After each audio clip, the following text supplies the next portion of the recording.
बिस्मिल्लाहिर्रहमानिर्रहीम, अस्सलाम वालेकुम। देखिए, शाम में बेशक जुलानी आ गया है, ना उसने इसराइल के खिलाफ लड़ना है ना किसी के खिलाफ लड़ना है।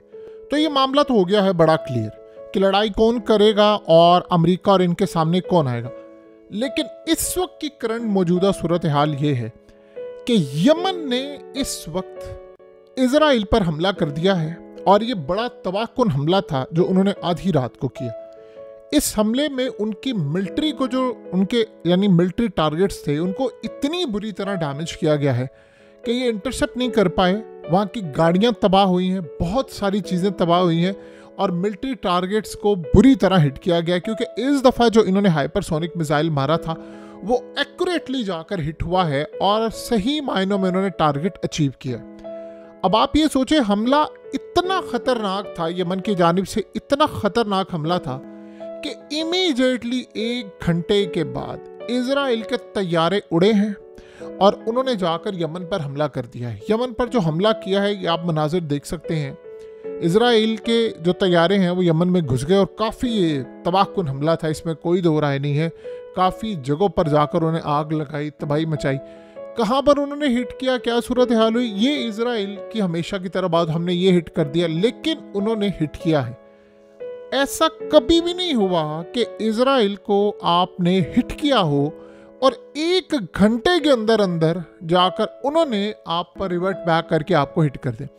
इसे ये बात बड़ी क्लियर हो गई है कि हमला इनको बड़ा दुखा है। और आप सोचें कि अभी इतलात आ रही हैं कि अमेरिका के जो डिस्ट्रॉयर थे, जो वॉरशिप हैं और उसका एयरक्राफ्ट कैरियर, उस पर भी यमन ने हमला कर दिया है। उसके बारे में अभी जो इतलात हैं वो डेवलपिंग स्टोरी है, वो भी आ जाएंगी बड़ी जल्दी कि क्या इस दफ़ा हमला हुआ है, किस लेवल पर हुआ है।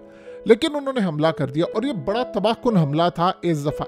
देखिए, इजराइल ने जो हमला किया है वो तो आप अलग रखें, ये शाम की जंग नहीं है कि जो ख़त्म हो जानी है। ये जब तक डील फाइनलाइज नहीं हो पाती इनकी, ये जंग लड़ाई रहनी है। ये गजा की यमन का जो इस दफ़ा हमला था वो उनकी मिलिट्री टारगेट्स को जो उन्होंने हिट किया है, उसमें अब इतलात आ रही हैं कि काफ़ी उनका नुकसान हुआ है, उनके फौजी भी मारे गए हैं और बड़े पैमाने पर आग लग गई है। और यानी मिलिट्री बेसिस तो आप समझ रहे पूरी तरह तबाही। जो उन्होंने टारगेट करना था उन्होंने कहा जी हमने अचीव कर लिया है।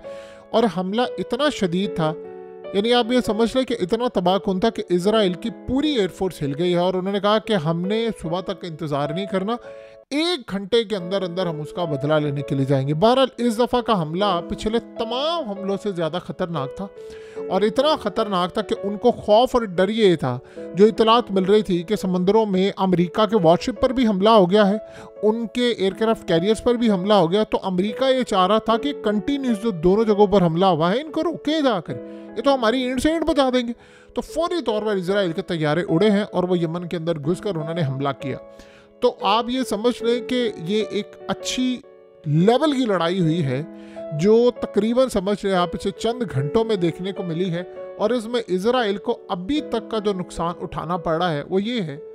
देखिए, शाम के अंदर क्या हुआ है आप गौर करें। जुलानी साहब इस वक्त क्या कर रहे हैं, आप जरा चीज़ों को देखें। ये जुलानी था, पहले इसकी लंबी दाढ़ी थी, फिर दाढ़ी छोटी हुई, फिर उसके बाद पेंट कोट पहनना शुरू हो गया। कमाल की बात है। और आप गौर करें, अमेरिका ने इसके सर पर इनाम रखा हुआ है कि जो शख्स हमें बताएगा कि इसकी लोकेशन कहाँ पर है, ज़रा समझने वाली बात है, हम उसको 10 मिलियन US डॉलर्स का इनाम देंगे। 10 मिलियन US डॉलर बहुत बड़ी रकम होती है। यानी आप समझ लें कि 10 मिलियन US डॉलर का इनाम इन्होंने देना है।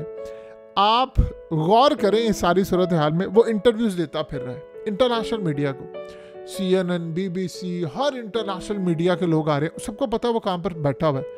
तो आप एक बात बताइए, इसराइल जो जाकर इतने हमले कर सकता है या फलाना कर सकता है, ये जुलानी पर क्यों नहीं टारगेट करे? यानी अमेरिका को नहीं पता ये कहाँ पर है। अमेरिका ने जो कहा था कि अब मिसाल के तौर पर यहिया सिनवार को या हसन नसरुल्लाह को, इन सबको मारना होता तो इनकी झलक भी नज़र आ जाए तो ये मार देते हैं। लेकिन इस सारी सूरत हाल में जुलानी, उसको स्पेशल प्रोटोकॉल है, वो पेंशेट उसको बनाकर उसको एक ऐसा मॉडर्न लीडर बनाया जा रहा है। अब यूरोप की जो कंट्रीज है वो एम्बेसीज खोल रही है। भाई अमेरिका तो इसको दहशतगर्द कहता है, तो अमेरिका यहाँ पर उसको पता नहीं उसकी लोकेशन कहाँ पर है। अब एक बात बताइए, इजराइल इस बंदे को हिट करना चाहे, ये सदारती महल में बैठा है, क्या उसको हिट नहीं कर सकते? इजराइल को कोई पूछ सकता है? हसन नसरुल्लाह हिट किया उसको, उसकी जमात लिबनान के अंदर गवर्नमेंट में है। अब आप सोचो, इस्माइल हानिया मुज़ाकरा चल रहे, हिट किया है, याहिया सिनवार को हिट किया है, सारी क़यादत को हिट, इनको नहीं हिट कर सकते। ये इनके फिंगर टिप्स पर है। इजराइल को हार्डली को 10-12 मिनट लगेंगे इस शख्स को उड़ाने में, और वो अभी चाहे तो 10 मिनट बाद इसको उड़ा सकते हैं, नहीं उड़ाएंगे। क्योंकि देखिए, जुलानी जब से इक़्तिदार में है उसने एक दफ़ा भी कहा हमने इसराइल के खिलाफ लड़ाई करनी है, हम कल पहुंच रहे हैं फौज लेकर, पीछे हट जाओ, सबसे पहले तो हम शाम के अपने इलाके इनसे वापस लेंगे, और दूसरा हमारी फौज अब जारी है गजा में। कहाँ गए? हमास को कहा तुम निकल जाओ यहाँ से, हिजबुल्लाह की सप्लाई लाइन काट दी, फलाना कर दिया। तो चले, अच्छी बात यह है, जो सबसे अहम बात यह है कि लोगों की आंखों के आगे जो पर्दे थे वो भी हट गए हैं, पता उनको चल गया कौन कहाँ पर है, क्या सूरत हाल है। अब आप सोचें कि नेतन्याहू गया फौज को लेकर और उसने कहा जी 2000 साल बाद मैं यहाँ आ गया हूँ, इलाके हमने छीन लिए हैं और ये हमारे लिए खुदा की तरफ से दरवाजे खुल गए। अब आप बताएं कि इस सूरत हाल में जब आपका मामला ये हो, तो आपका लेवल ये हो, तो आप लड़ने के लिए क्यों नहीं जा रहे? आपने जाना ही नहीं है। अब असल लड़ाई ये शुरू हो रही है। देखिए, इजराइल ने कहा है कि हमने इस वक्त निपट लिया है सबसे। 2 ताकतें ऐसी हैं जो हमसे इस वक्त संभल नहीं पा रही। एक तो हिजबुल्लाह की लड़ाई हो रही है और वहाँ पर उनके वो फौजियों को मार रहे हैं, घरों में बुला बुला कर उनको ट्रैप करके उनको मारा जा रहा है। ये तो सूरत हाल इस वक्त हो रही है। गजा के अंदर उनके लोग मारे, हद तक कि वहाँ पर डील भी आलमोस्ट फाइनलाइज हो चुकी है कि कैदियों का तबादला या मामला। दूसरी सूरत हाल ये है कि वो कह रहे हैं कि हमसे यमन संभाला नहीं जा रहा। यमन का मामला बड़ा ख़राब है, इंटेलिजेंस मालूमात नहीं है, और यमन के अंदर जो नेटवर्क था इजराइल का, उनको यमनियों ने पकड़ लिया है, और वो बड़े पैमाने पर नेटवर्क था, उनको कुछ को मार दिया है, कुछ जेलों में है, और ये बहुत ख़तरनाक है। और अभी तक समंदरों में मामला काफ़ी हद तक ख़राब हैं, किसी को समझ नहीं आ पा रही कि समंदरों में इनको मैनेज कैसे करना। अब आप सोचें, मामला यहाँ नहीं रुकने वाला, मामला इससे भी आगे है कि यमन एक ऐसी ताकत है जिस पर याद रखिएगा अब रूस भी रिलाय करता है, और ये भी देखिए सब इस वक्त आलमोस्ट समझ लें ईरान ने हमला करना था, उन्होंने अभी तक नहीं किया। उन्होंने कहा जी हम करेंगे, वो जब करेंगे तब की बात है। जाहिर सी बात है शाम में उनको एक झटका लगा है, लेकिन यमन ने अपनी ताकत दिखाना शुरू किया। अब यमन ने काम ये किया है कि कल रात को जो इन्होंने अमेरिका के वॉरशिप्स पर हमला किया है, जो इनके एयरक्राफ्ट कैरियर्स पर हमला किया है, अमेरिका उस वक्त इनसे लड़ रहा था कि उन्होंने उसी वक्त इजराइल पर भी हाइपरसोनिक मिसाइल दाग दिया है। और इसमें अहम बात, जो सबसे अहम बात समझने वाली है, कि वो जो हाइपरसोनिक मिसाइल उन्होंने दागा है, उसके बाद दोनों साइड पर यानी अमेरिका और इजराइल दोनों से इकट्ठे एक ही वक्त पर अगर कोई लड़ाई कर रहा था तो वो यमन था। आप बताइए, क्या वो कोई बहुत बड़ी पावर है या सुपर पावर है कि आप दुनिया की 2 बड़ी ताकतों से, जो न्यूक्लियर पावर भी हैं और याद रखिएगा उसके बाद एक सुपर पावर भी, आप उनसे लड़ाई कर रहे हैं। जिन्होंने लड़ाई करनी है उन्होंने वो दूर पार खड़े होकर भी लड़ाई कर लेनी है, और जिन्होंने लड़ाई नहीं करनी, वो जुलानी जैसे जो लोग हैं वो वहाँ पर बैठे हुए, उन्होंने नहीं जाना इसराइल के खिलाफ लड़ने।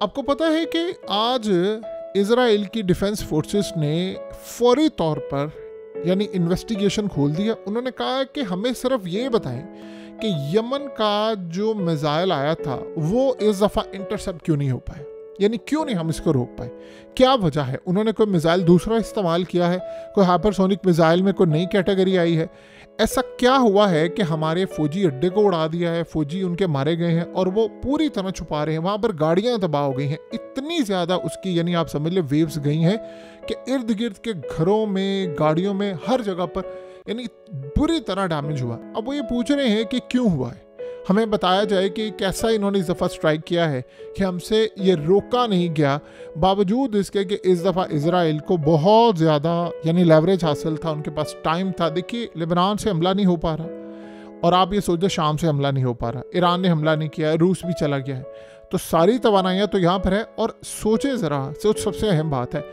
कई हज़ार किलोमीटर दूर बैठा हुआ वहाँ से वो ट्रेवल करता है, और 10 से 12 मिनट के अंदर आकर उसने इजराइल को इतना तबाह कर दिया है कि इस वक्त उनके यहाँ देखिए, अगर इजराइल में इस बात पर पाबंदी ना हो कि कोई मिसाइल हिट करता है और आपने उसकी वीडियोस नहीं देनी, तो आप सोचें कि मीडिया को जाने दे तो आपको पता चले कि अंदर कितनी तबाही हुई है।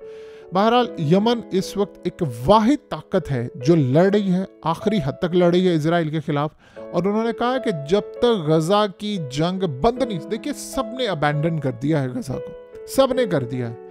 ये जुलानी वगैरह ये तो मोहरे हैं।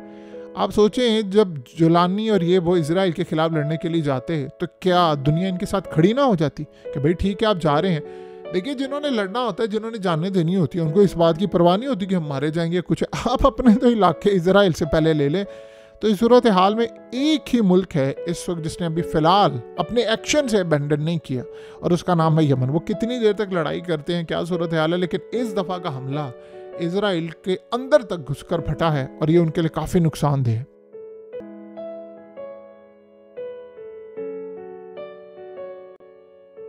हकीकत टीवी को सब्सक्राइब करना मत भूलें, वीडियो को लाइक करें, शेयर करें और कमेंट सेक्शन में अपनी राय का इजहार ज़रूर करें।